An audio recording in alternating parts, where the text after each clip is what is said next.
Okey, Assalamualaikum dan selamat petang. Okey, kita teruskan sesi pembelajaran kita pada petang ini bagi subjek pendidikan kesihatan. Tajuk kita pada petang ini adalah kepentingan menjaga postur rehat dan tidur. Okey, postur rehat dan tidur kita dah belajar minggu lepas. Okey, ada postur macam mana duduk yang betul, postur berdiri yang betul, postur angkat barang yang betul dan postur tidur yang betul. Kita pun dah belajar waktu rehat, maksud rehat tu apa dan maksud tidur tu apa. Kita dah tahu dah. Lepas kita dah belajar. Okay, seterusnya hari ni kita nak belajar macam mana kenapa penting kita nak jaga semua ni. Okay, objektif dia menjana idea kepentingan menjaga postur yang betul, rehat dan tidur yang mencukupi untuk pertumbuhan serta perkembangan fizikal yang sihat. Okay, jaga postur yang betul, rehat dan tidur yang cukup. Okay, seterusnya, okay, rujukan untuk topik kita pada petang ini menggunakan buku teks Pendidikan Jasmani dan Kesihatan tahun 2, muka surat 69. Okay. Kepentingan menjaga postur. Okey, ni gambar yang sebelah ni postur yang tak elok lah, yang tak betul. Yang warna hijau ni postur yang betul atau postur yang bagus, yang baik. Kita dah belajar dalam minggu lepas. Okey, kepentingan menjaga postur. Yang pertama, bagi mendapatkan tumbesaran sempurna. Okey, tengok gambar ni. Kalau postur kita, diri kita elok, kita betul, jadi tulang kita tu senang nak membesar. Okey, jadi tengok gambar ni, dia meninggi dengan cepat ikut masa dia yang betul lah. Okey, macam ni lah gambar ni, ada doktor, dia ukur tinggi dia. Okey, fasa dia daripada budak, dia akan macam ni. Makin lama dia makin tinggi, tegak. Kalau kita daripada kecil, daripada muda kita jalan tunduk, jadi dia, badan kita tu dia nak membesar tu, dia tak akan terus ke atas. Dia akan macam ke depan sebab kita biasa membungkuk. Sebab tu kita kena biasakan berdiri ataupun duduk gunakan postur yang betul bagi menjamin tumbesaran yang sempurna. Okey, yang kedua dulu. Kedua, bagi mengelakkan kecederaan. Kalau kita duduk tak betul, postur badan yang salah semasa tidur, angkat barang, okey, kita akan mengalami kecederaan. Contoh ni macam sakit belakang. Okey, sakit belakang dia angkat barang. Sakit belakang tu sama, dia main tunduk je. Dia nak ambil barang kat bawah, dia main tunduk je. Jadi menyatakan cedera kat belakang dia. Ini macam contoh tidur menggunakan peralatan yang tak sesuai lah. Mungkin bantal terlampau tinggi. Tu yang mengakibatkan dia punya tengkuk tu rasa sakit. Nampak dia rasa sakit. Macam ni biasanya jadi sebab duduk tak betul lah. Duduk mungkin tak sandar betul, tak rapat ke belakang kerusi. Mungkin agak ke depan. Itu yang mendatangkan ni sakit. Okey, mengelakkan kecederaan. Yang ketiga, kepentingan menjaga postur yang ketiga ialah mendapatkan badan yang sihat. Sihatlah bila kita ikut benda yang betul. Jadi tak ada apa masalah untuk badan kita. Kita tidur pun betul, guna peralatan yang betul, okey, duduk pun betul, angkat barang pun betul. Jadi badan kita sihat. Tak ada masalah, tak ada sakit tulang apa, tak ada. Dia okey je semua. Kuat, macam ni ada kuat, dia semangat. Okey, macam ni semua permainan dia boleh main. Tak ada sakit. Tengok dia boleh buat macam ni lagi. Gunakan postur badan yang betul, dia jaga. Sebab tu dia boleh buat aktiviti-aktiviti seperti ini. Okey. Seterusnya, kepentingan menjaga postur seterusnya ialah hidup lebih cergas. Sebab kita duduk betul, tidur cukup, angkat barang betul, diri betul, jadi badan kita cergas ataupun pantas, cepat. Kita tak ada masalah nak bergerak macam mana. Tengok macam ni. Dia boleh boleh naik basikal boleh, naik bukit boleh, mendaki gunung boleh. Ada masalah sebab postur badan dia elok. Dia gunakan postur badan yang betul semasa berbuat aktiviti, jadi badan dia tak ada masalah. Hidup lebih cergas, lebih cepat, nak buat apa pun boleh. Semua buat apa-apa pun pantas, tak ada masalah. Sebab postur badan dia dalam keadaan yang baik. Okey. Kesan mengabaikan postur yang betul. Okey, ini akibatlah kalau kita ambil remeh je, Ini tak kisah pun ni. Duduklah macam mana, berdirilah macam mana, angkatlah. Ini kesan dia. Kalau kita tak ikut cara yang betul, ini kesan yang kita akan dapat. Jika kita mengabaikan postur badan yang betul, ia akan memudaratkan kesihatan terutama tulang belakang kita bila sudah berumur. Mungkin masa kamu sekarang masih muda kan, 8 tahun. Masih darjah 2. Muda lagi, budak lagi. Mungkin dia tak ada kesan lagi. Belum masa, mungkin kamu okey. Tak ada pun cikgu, saya jalan bongkok duduk. Duduk pun tak ada sandar pun ke depan je. Okey je cikgu, tidur macam mana pun. Okey je, tidur atas lantai. Badan ni okey je, tak ada masalah. Ya memang sekarang dia belum lagi sebab kamu masih muda. Dia tengok bila masa akan datang, bila makin berusia atau umur makin meningkat naik, masa itulah satu-satu dia akan rasa tulang, rasa tak selesa lah, sakit sinilah, bangun tidur patutnya makin segar tapi rasa macam macam tak selesa, tak sedap badan lah, demam lah, macam tu lah, lebih kurang. Ini contoh-contoh dia. Yang pertama sakit belakang, yang kedua lenguh, tiga dia akan mendatangkan kesan bongkok, dan last sekali badan rasa tidak selesa. Okey, terusnya. Okey, kepentingan rehat dan tidur. Macam cikgu bagi tahu minggu lepas, tidur ni macam kita cas badan kita lah. Kita dah penat kerja, macam dia dah low kan, punya power kan. Masa tidur ni lah kita nak cas balik. Tenaga kita nak dapatkan 100 tu. Supaya kita pergi kerja esok atau pergi sekolah esok, kepala dan fikiran kita, otak kita semua dah cergas. Kita dah full, 100%. Mana tegar, senang nak fokus, nak concentrate. Sebab tu kita penting jaga rehat dan tidur. Jadi kita tengok apa kepentingan dia. Yang pertama, kepentingan rehat dan tidur iaitu yang pertama, melancarkan proses penghadaman. Okey, proses penghadaman. Okey, kita tengok apa itu proses penghadaman.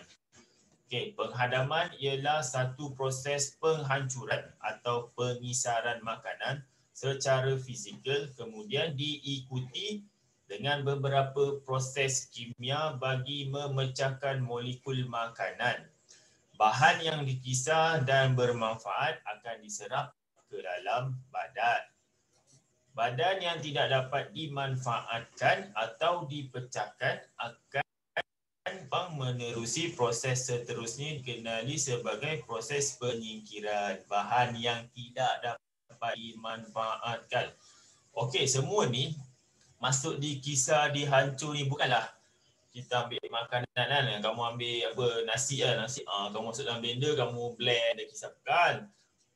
Kita makan makanan tu, nasi kita masuk dalam mulut, proses pengisaran dan penghancuran makanan tu terjadi bila dah kamu telan makanan tu. Telan, dia masuk dekat dalam perut. Dalam perut ni ada sistem dia lah, ada organ-organ yang terlibat. Dia nak kisar, dia nak hancurkan makanan tu. Okey, jika rehat dan tidur tak cukup, dia boleh mengganggu proses-proses ni. Bila dia terganggu, tu yang kadang kamu rasa sakit perut lah, kembung perut lah, dia tak selesa sebab proses penghadaman tu. Ni contoh penghadaman sistem untuk kanak-kanak. Okey, ni nampak ni, macam ni hati, ni usus ni bahagian perut, nampak ni usus. Benda ni lah yang kita kena jaga daripada sekarang, untuk dia proses semua benda-benda ni, dia proses tadi menghancur dan mengisar makanan yang telah kita makan. Okey, kita dah makan masuk dalam perut, benda ni lah, organ ni yang akan buat kerja tu. Iaitu ingat yang pertama, melancarkan proses penghadaman. Okey, yang kedua, kepentingan rehat dan tidur. Yang kedua ialah membina dan membaiki sel-sel yang rosak. Okey, sel yang macam mana dia repair ni? Sel. Okey, sel ni di dalam badan kita. Dalam badan kita ni bukannya ada darah je, dia ada sel. Sel yang dia tak boleh tengok dengan mata kasar. Dia kena guna mikroskop, baru kita nampak. Dalam contoh macam dalam gambar ni lah. Okey, macam gambar ni dekat bahagian otak, gambar sel dia bukan macam ni. Okey, darah tu sebenarnya dia bukan warna merah saja. Kalau kita tengok betul-betul dekat makmal, dekat mikroskop tu, dia nampaklah lebih kurang macam ni gambar dia. Dia ada macam bulat-bulat sikit. Itu gambar sel darah. Okey, ni sel usus tadi tu, ni sel hati, ni sel otot. Setiap ni bila kita dah selampau bekerja, kita penat dah, kita dah guna angkat barang, bekerja, bersukan, dia letih. Mana ada tisu-tisu ataupun sel-sel dia rosak kat badan kita tu. Masa bila benda ni nak dibaiki ataupun di repair, dia baiki masa kita tidur lah. Sebab kita tidur dia kena rehat. Dia tak ada bergerak lah. Kita diam saja, masa tu benda ni akan bekerja sendiri. Dia akan baiki sel-sel yang kita dah guna tadi yang rosak, dia ganti dengan yang baru. Okay, seterusnya. Kepentingan rehat yang tidur yang seterusnya ketiga, meningkatkan keupayaan untuk belajar dan menyegarkan tubuh. Bila rehat dan tidur cukup, jadi bila masuk kelas, belajar dekat sekolah, kepala otak kita boleh concentrate lah. Boleh fokus 100%. Berbanding kalau kita tak cukup tidur, dia mula yang tengah-tengah tu dia ada yang bertidur. Tu dia kurang tidur lah. Dia tak jaga tidur dan rehat.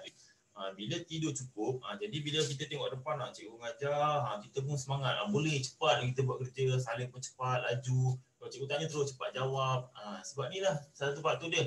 Tidur dengan rehat mesti jaga betul-betul. Okey, macam gambar ni tengok dia belajar. Okey, banyak je idea dia nak buat. Okey, dia bangun pun ceria dia bangun. Bukan dia bangun tidur makin malas. Bangun malas. Patutnya lepas bangun tidur tu lagi kita semangat lah. Sebab baru kan, baru cas. Baru 100% patutnya. Macam ni lebih kurang. Okey, seterusnya. Kepentingan rehat yang tidur ialah dapat merehatkan fizikal dan mental. Okey, fizikal dah pernah buat kerja, kita rehat. Bertenang. Bertenang badan kita pun dah pernah guna kan. Kita relax, ada fresh, segar. Macam merehatkan mental macam ni Mental tu dia fokus kepada otak lah. So, otak dalam kepala kita tu, fikiran kita. Okey, nampak contoh dia. Ni contohlah gambar otak kita ni. Okey, gambar dua orang berehat. Bila dia berehat ni nampak, dia berehat duduk tenang. Macam ni keadaan otak ni, dia relax, berbunga-bunga. Dia bertenang, dia punya otak tu tak ada benda nak fikir. Dia relax, dia release semua tension dan stres. Sebab tu penting menjaga rehat dan tidur. Okey, seterusnya. Sihat selalu. Okey, dalam gambar ni kita boleh tengok dekat buku teks muka surat 69. Okey, kamu perlu menjaga postur yang betul, rehat dan tidur yang cukup untuk pertumbuhan fizikal yang sihat. Okey, semua benda ni tadi cikgu dah bagi tahu dekat awal ni. Ini cuma gambar ni dia rangkumkan satu muka surat. Kita tengok semua. Jadi kita cek satu persatu semula. Kepentingan menjaga postur 4 yang atas ni. Pembesaran sempurna, mengelakkan kecederaan, badan lebih sihat, hidup lebih cergas. Okey. Kemudian kepentingan rehat dan tidur, melancarkan proses penghadaman, membina dan membaiki sel-sel yang rosak, meningkatkan keupayaan untuk belajar dan menyegarkan tubuh, dan yang terakhir dapat merehatkan fizikal dan mental. Okey, kamu boleh tengok dekat muka surat 69. Okey, ini pula kesan akibat kurang rehat dan tidur. Okay, yang pertama, mengalami kesukaran bangun pagi. Tu yang bila kamu nak bangun pagi tu, yang mak kamu kejut tu, bila kamu tak tidur betul, tak jaga betul tidur kamu ni, tu yang bila kena kejut pagi tu ada yang menangis tu. Dia menangis, dia tak nak pergi sekolah. Mak dia penat kejut, mama ke dia kejut, dia menangis. Tak cukup tidur lah tu. Tidur dia tak cukup lagi. Dia terganggu. Tu dia tak selesa, susah nak bangun. Patutnya kita bangun senang nak pergi sekolah semangat, dia macam malas, siap nangis lagi. Itulah yang pertama. Yang kedua, bila dia bangun pun, dia dah terpaksa bangun, dah lepas nangis pun tak nak pergi sekolah pun, dia punya alasan tak jalan, kena pergi sekolah juga, dah bangun.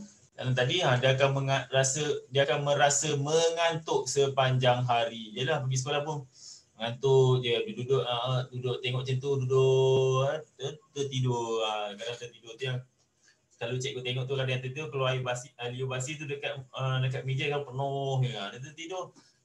Sebab dia tak jaga rehat dan tidur dia. Okey, ketiga, kurang konsentrasi semasa belajar ataupun kerja.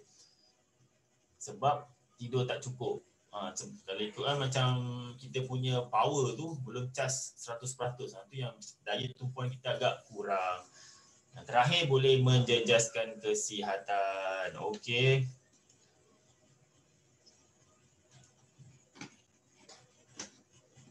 Okey.